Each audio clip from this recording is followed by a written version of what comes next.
Assalamualaikum warahmatullahi wabarakatuh. Mustafa Muhammadin sallallahu alaihi wasallam sembilan sembilan wa dzurriyyatihi wa jalla syadda wa sallam salam ketemu qurafin khususan ila mali wa kita atus salam as-sulami semakallah semua dan semua salam bana wa umatina jadina salam syadna syadna khususan ila mahatina sekian malam alhamdulillah wa sallallahu alaihi baitihi lillahi ta'ala lahumul fatihah.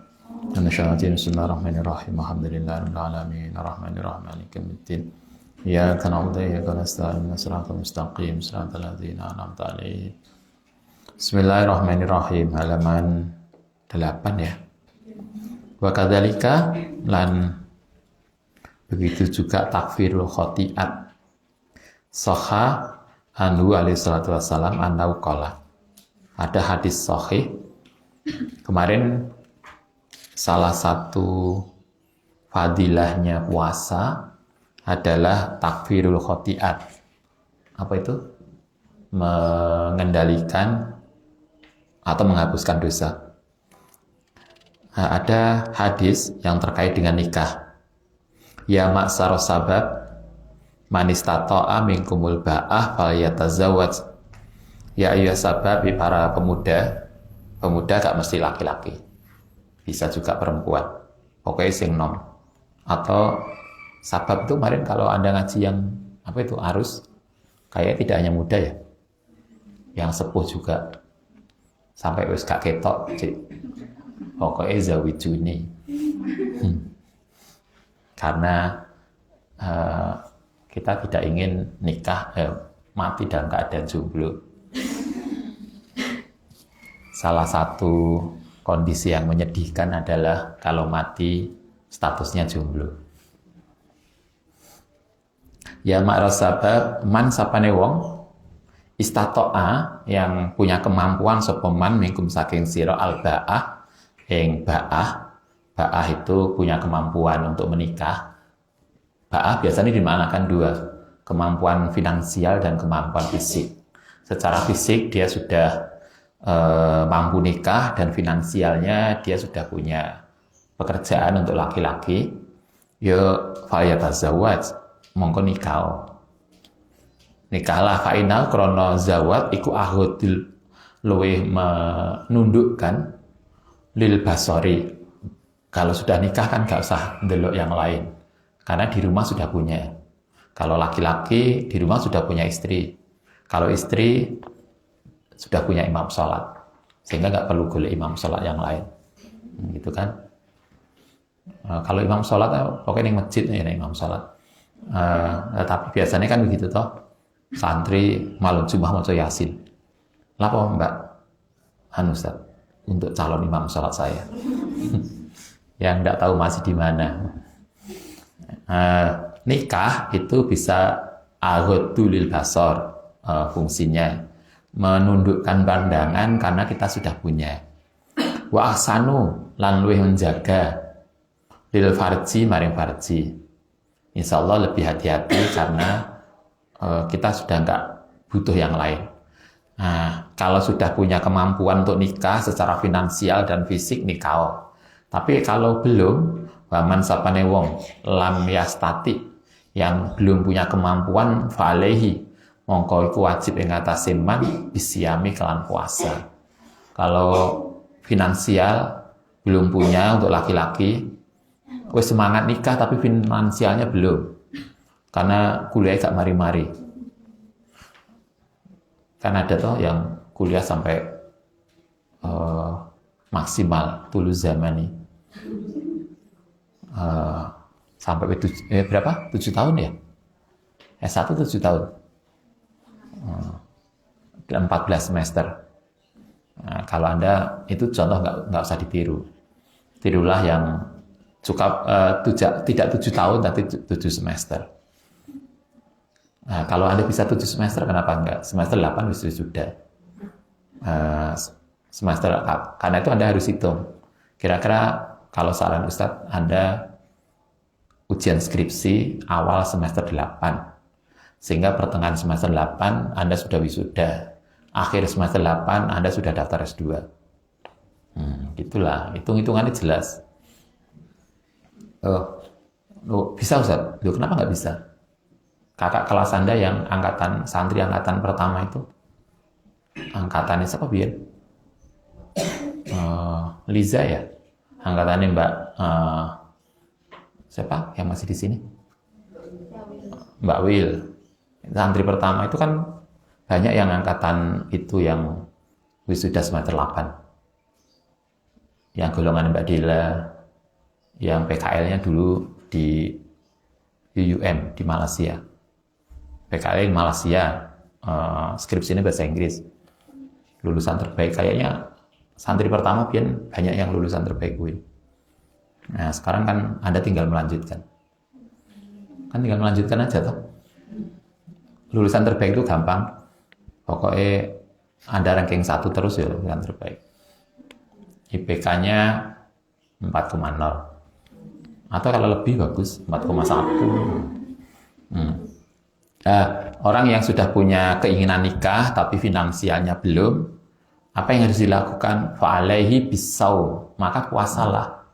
Fa'inahu krono puasa lau kediman iku wijaun, bisa melemahkan syahwat.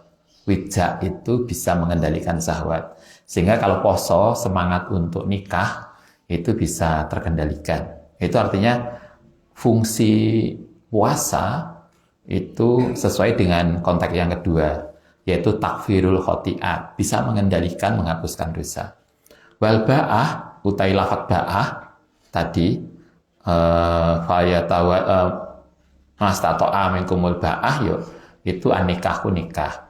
Wal wija'u utai wija', huwa iku roddu asnail fahli, yaitu melemahkan sifat kejantanan. Wija' kalau laki-laki semangat untuk menikah, untuk hubungan seks, fahal. Wija itu dengan nikah, dengan puasa, maka semangat untuk melakukan hubungan seks itu kemudian turun.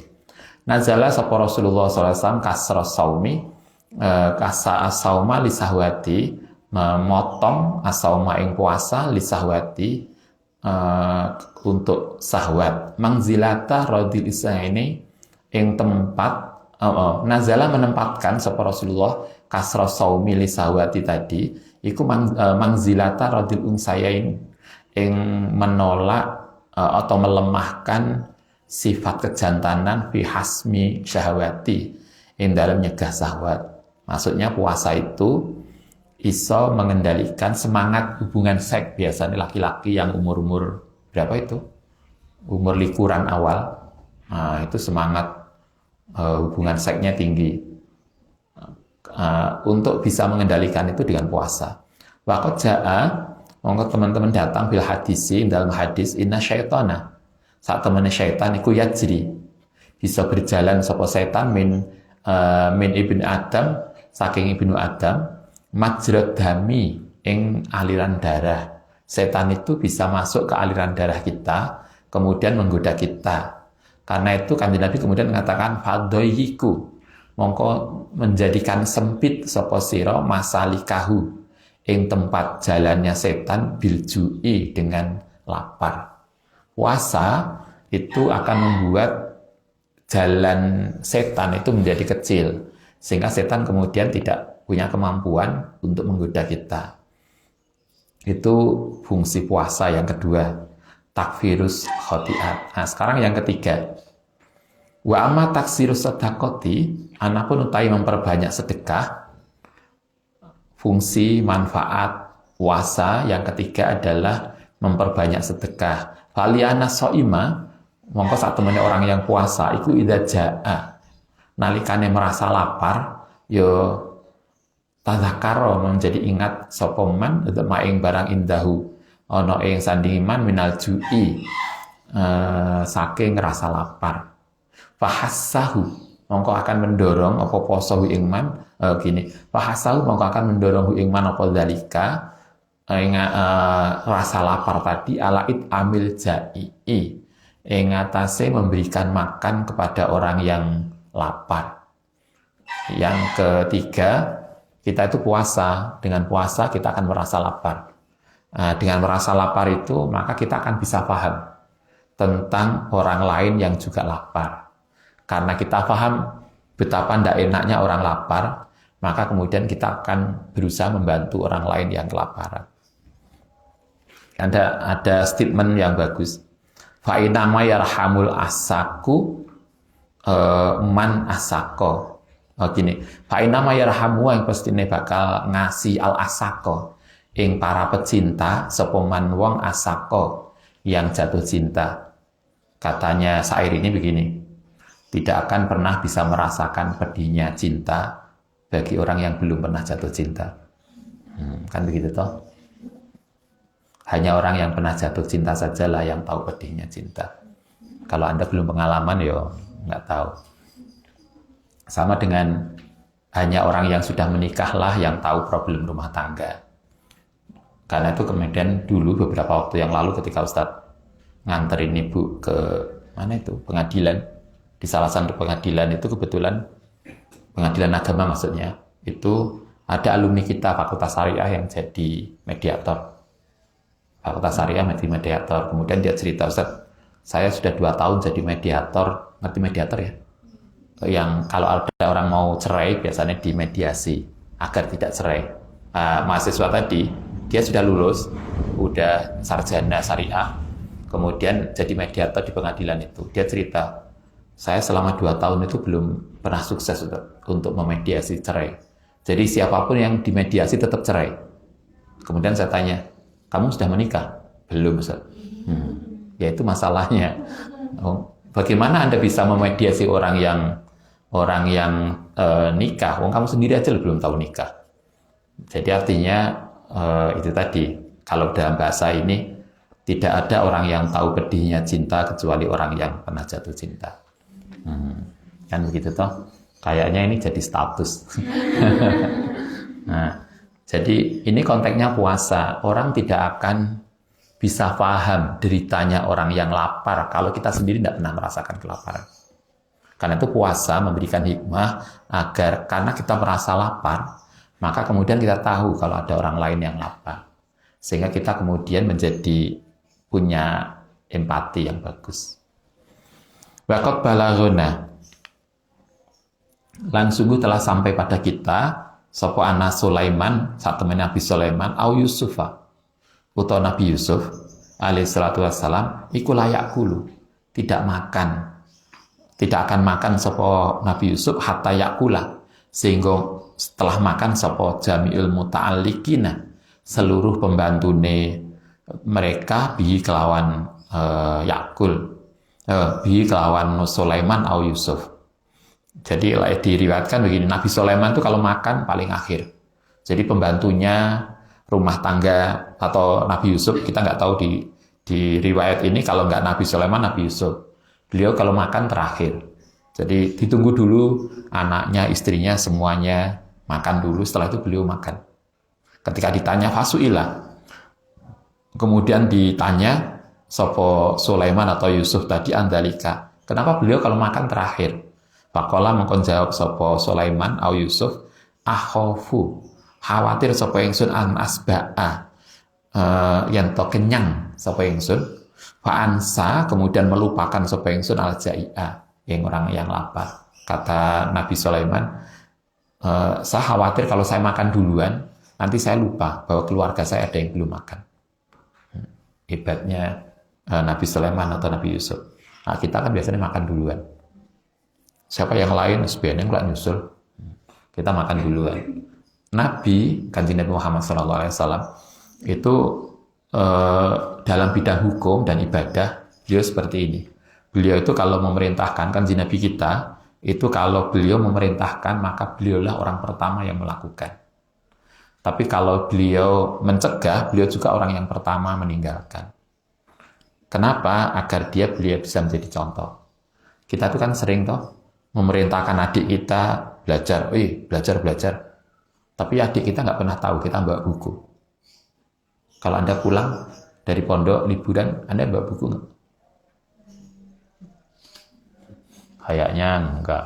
Sentigowo nggak tahu yang lain. Mestinya kan Anda pulang bawa buku, kemudian baca, sehingga adik kita itu tahu, oh Mbak Golek rajin. Kalau Ustadz di kamar, di tempat tidur itu mesti ada buku, sehingga kadang kita mau tidur itu baca, sehingga anak-anak tahu ayahnya rajin baca. Kan gitu toh. Loh, salah satu problem kenapa kita tidak sukses untuk ngomongi orang, karena yang kita omongin nggak pernah tahu bahwa kita juga melakukan. Nabi itu sukses karena beliau adalah uswatun hasanah. Gitu kan? Uswatun hasanah itu kan nggak perlu ngomong. Kita membuktikan, kita melakukan, sehingga orang itu dengan melihat itu menjadi lebih efektif. Itulah kenapa kemudian Anda ada statement lisanul hal afsah. Itu kan bahwa perilaku itu lebih efektif daripada ucapan. Nabi itu hebat. Nabi itu membangun Madinah hanya 10 tahun. Tapi Nabi sukses membangun masyarakat Madinah menjadi yang kita kenal dengan istilah masyarakat madani. Masyarakat madani itu civil society, masyarakat yang terbaik. Banyak kalangan menganggap masyarakat yang pernah dibina Nabi di Madinah selama 10 tahun itu adalah contoh masyarakat terbaik yang pernah ada pada masa Nabi. Kenapa Nabi sukses? Salah satunya adalah uswatun hasanah. Karena contoh, Mbak, ayo tahajud. Tapi kita nggak pernah tahajud, ketok. Karena itu kan, saya emang nggak kelihatan karena saya nggak mau riak. Iya, pada konteks tertentu kita juga butuh untuk memberikan contoh pada anak-anak kita. Karena itu kalau Anda nanti jadi ibu, jangan hanya ngomongi. Buktikan bahwa kita sebagai ibu itu bisa dijadikan contoh pada anak-anak kita. Anak-anak itu nggak perlu diomongi, melihat ibu rajin masak, itu kan anak-anak juga senang masak. Kalau Anda rajin masak, kalau Anda rajin ngaji, nggak usah diomongi. Kalau kita setiap hari anak-anak kita tahu bahwa kita itu maca Quran, mereka juga akan ikut maca Quran. Anak-anak nggak bisa diomongi kau ngaji, karena mereka nggak pernah tahu kita itu maca Quran apa enggak. Itu yang kita perlu merasakan itu. Puasa dengan lapar itu salah satu ininya, hikmahnya adalah itu. Oke, itu yang ketiga. Yang keempat, yang kelima itu. Pokoknya itu. Wa amal tauqir taati, anapun utawi melimpahkan taat. Jadi ketaatan menjadi lebih mudah, tauqir iku fali annahu karena sedene man iku takuru. Ingat sapa man ju'a ahlin nari ing lapare ahli neraka. Wa ma'ahum lan ing hausnya ahli neraka. Fahasahu mongko kemudian mendorong ing man apa zalika mengkono rasa lapar Allah taksiri taati ing atase memperbanyak ibadah. Lian jua saya bisa selamat sapa man biya kelan ibadah minanari saking neraka. Ketika kita Ramadan, kalau di sini dikatakan begini, dengan puasa itu kita itu menjadi sadar bahwa ning neraka di akhirat nanti orang ahli neraka itu lapar dan haus. Kita kemudian sadar bahwa dengan puasa agar kita tidak jatuh ke neraka, maka kita kemudian memperbanyak ibadah. Ada sebuah cerita yang dulu pernah saya ceritakan, ada seorang sufi perempuan. Jadi ada seorang emak-emak, ibu-ibu, itu sholat tahajudnya luar biasa. Suatu ketika beliau itu ngeluh karena kakinya bengkak. Kita bengkak biasanya apa? Macam-macam. Beliau sufi tadi kakinya bengkak karena terlalu lama berdiri tahajud. Jadi sholatnya itu suwe.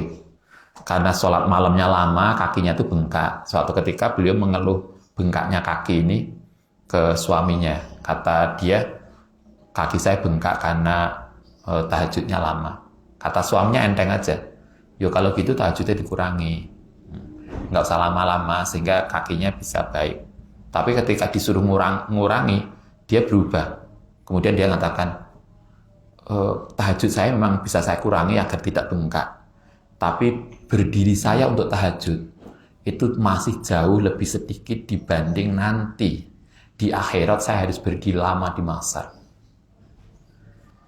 Karena dia bayang kalau neng mahsyar nanti dia akan berdiri lama karena ibadahnya kurang, maka dia kemudian daripada berdiri lama di akhirat, ketika di mahsyar kan lebih baik saya berdiri lama di salat malam. Artinya kondisi akhirat kemudian mendorong dia untuk rajin ibadah. Puasa itu juga begitu. Dengan kita mengingat lapar, yang lapar itu akan dialami oleh kaum orang yang jatuh di neraka, naudzubillah, maka kemudian kita berusaha untuk itu. Itu pertama kayak yang disesuaikan di kitab ini. Tapi kan selain itu saya kira kita juga sadar puasa itu kan puasa bareng. Ramadan itu semua puasa.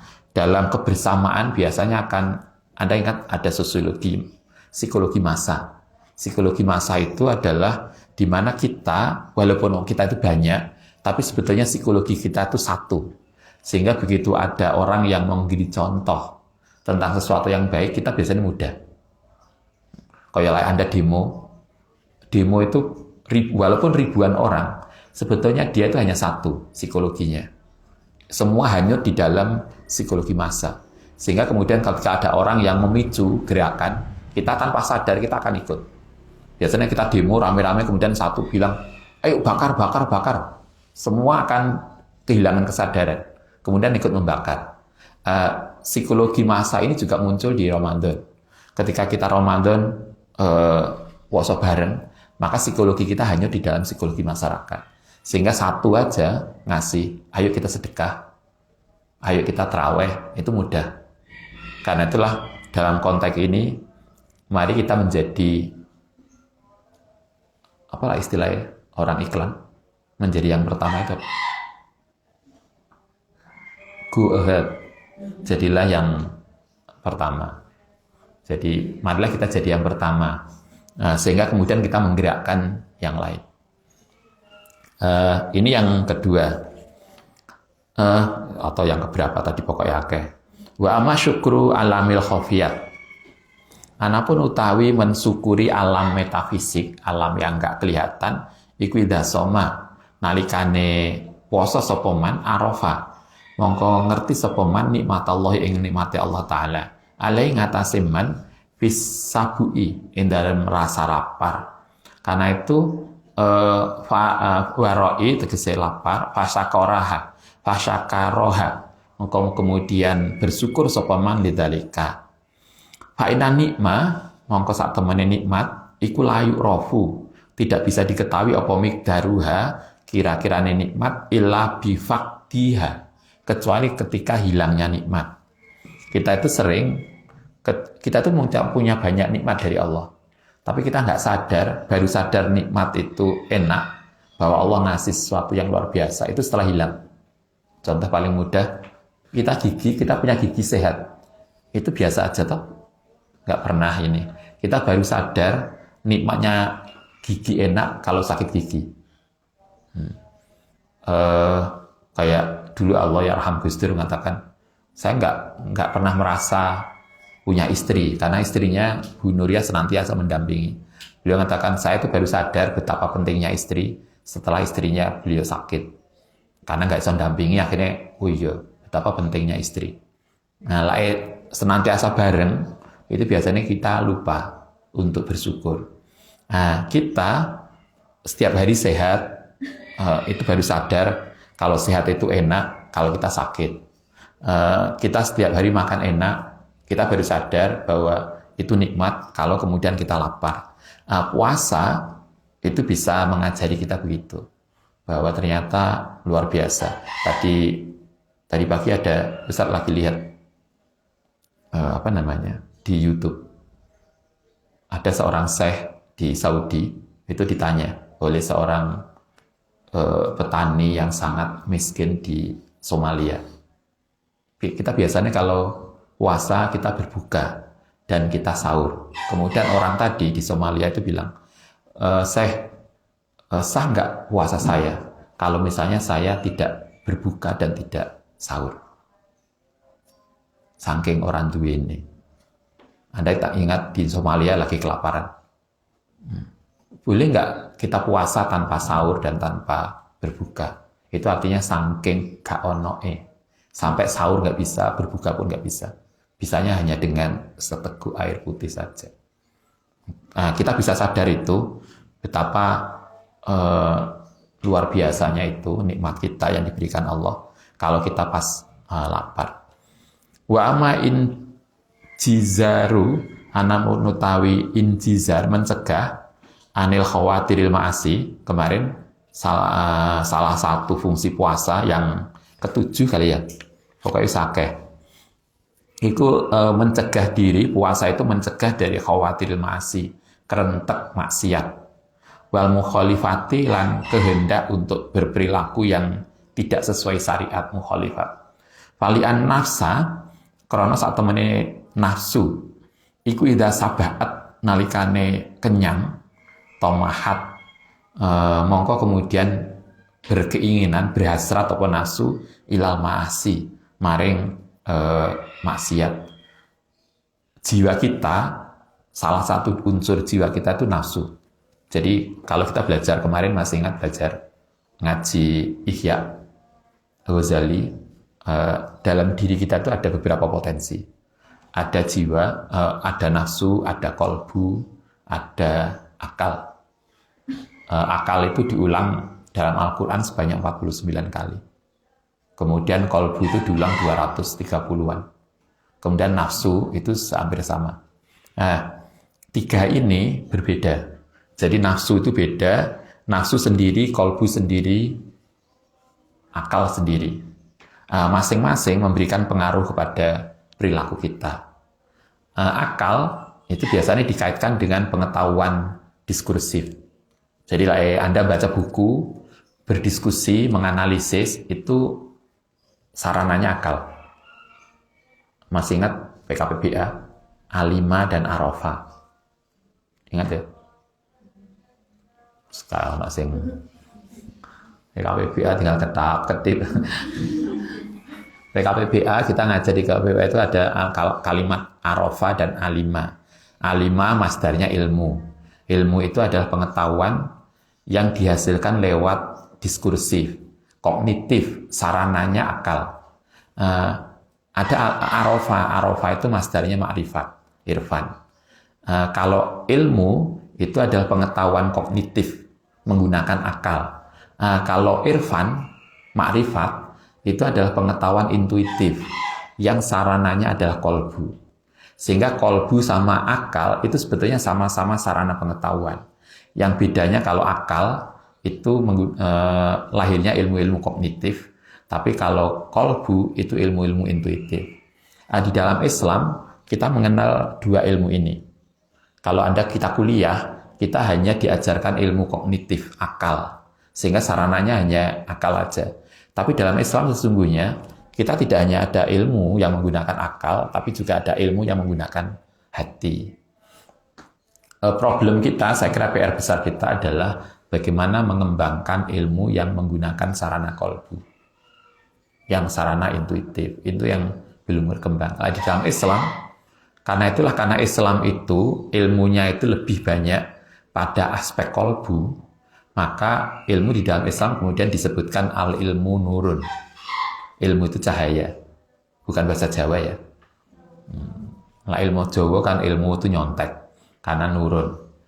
Ini bahasa Arab. Ilmu itu cahaya.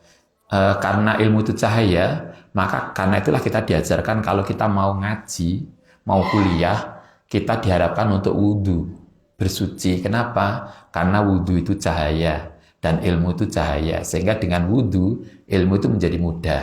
Itu satu. Yang kedua, Islam mengajarkan karena ilmu itu cahaya, maka ilmu itu masuknya ke dalam hati.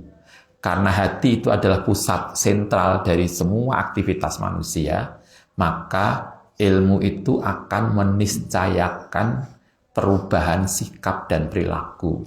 Sehingga orang yang bertambah ilmunya, maka dia akan semakin baik sikap dan perilakunya. Itulah yang disebut dengan ilmu manfaat. Ilmu manfaat adalah ilmu yang kemudian bisa merubah sikap dan perilaku kita. Sehingga karena ilmu itu masuk dalam hati, dan ilmu itu kemudian meniscayakan perubahan sikap dan perilaku, maka ilmu itu akan kemudian makin mendekatkan diri pada Allah Subhanahu wa taala. Itulah kenapa kemudian dalam Al-Qur'an dikatakan innama yasa min ibadil ulama. Sesungguhnya orang yang paling takut kepada Allah adalah para ulama, orang akademisi, orang ilmuwan. Kenapa? Karena ilmunya menyebabkan perubahan sikap dan perilaku dia. Masalahnya adalah kita selama ini belajar ilmu itu hanya kognisi, tidak masuk di dalam hati. Sehingga ilmu kita belum tentu kemudian membuat kita sadar terhadap Allah SWT. Dan ilmu kemudian tidak senantiasa membuat kita semakin dekat pada Allah. Karena ilmu hanya sifatnya kognitif. Itu PR besar kita.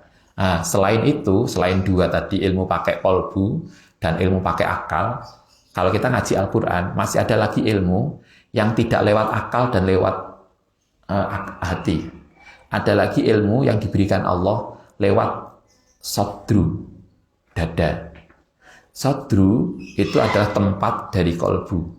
Jadi kalau ini kolbu, maka tempat di mana kolbu itu diletakkan itu namanya sodru. Sehingga kemudian Al-Quran mengatakan hati fisudur. Hati itu ada di dalam dada.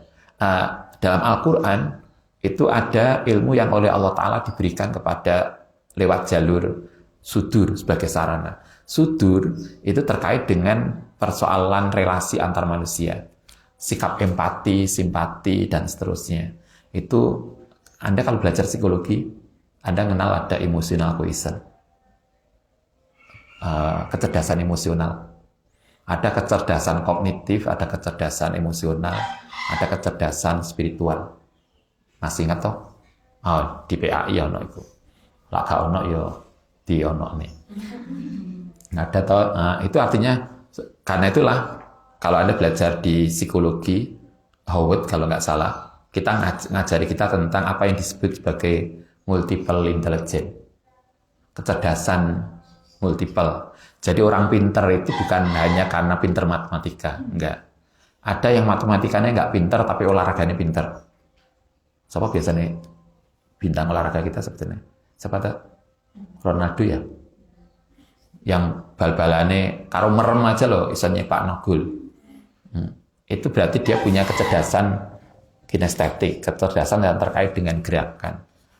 Cerdas tidak hanya matematika. Ada yang matematika nggak bagus, tapi kalau cerita pinter banget, nulis banget. Berarti dia punya kecerdasan bahasa dan macam-macam.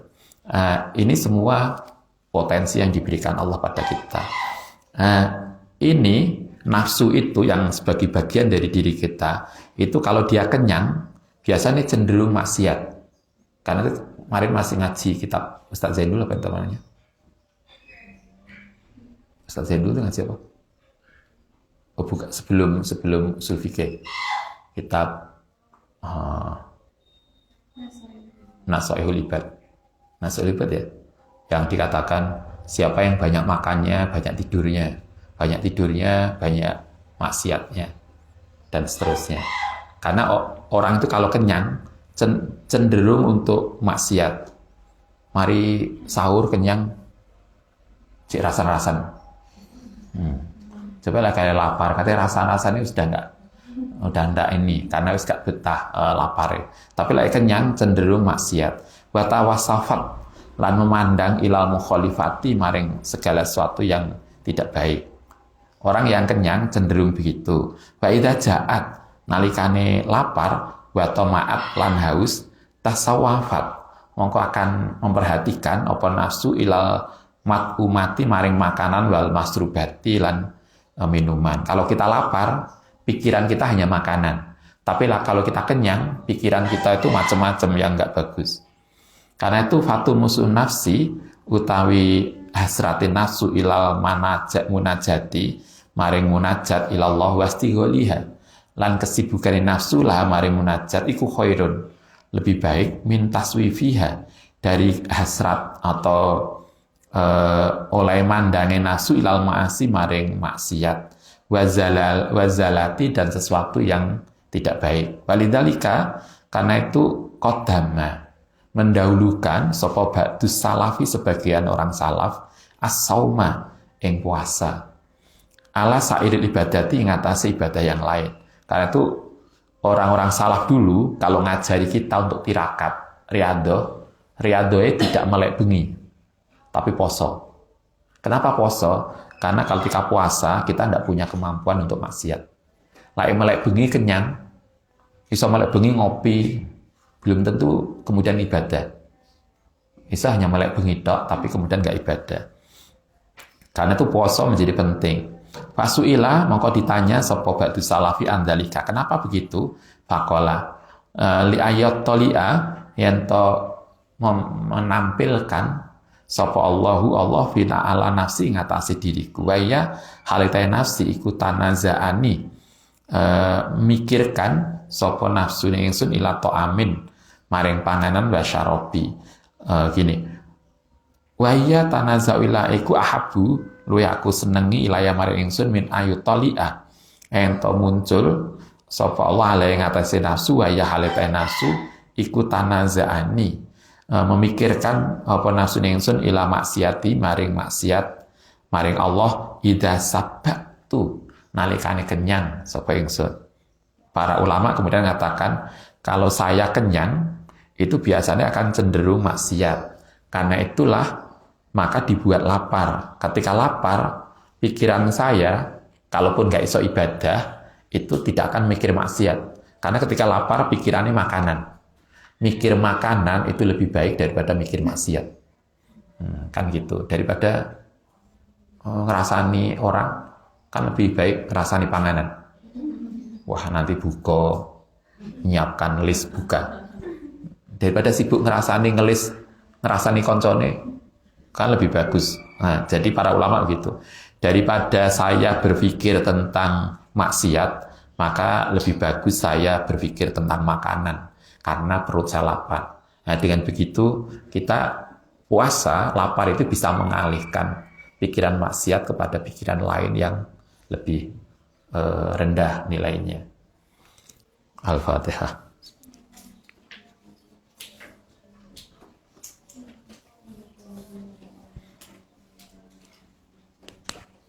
Rabbana fa'na bima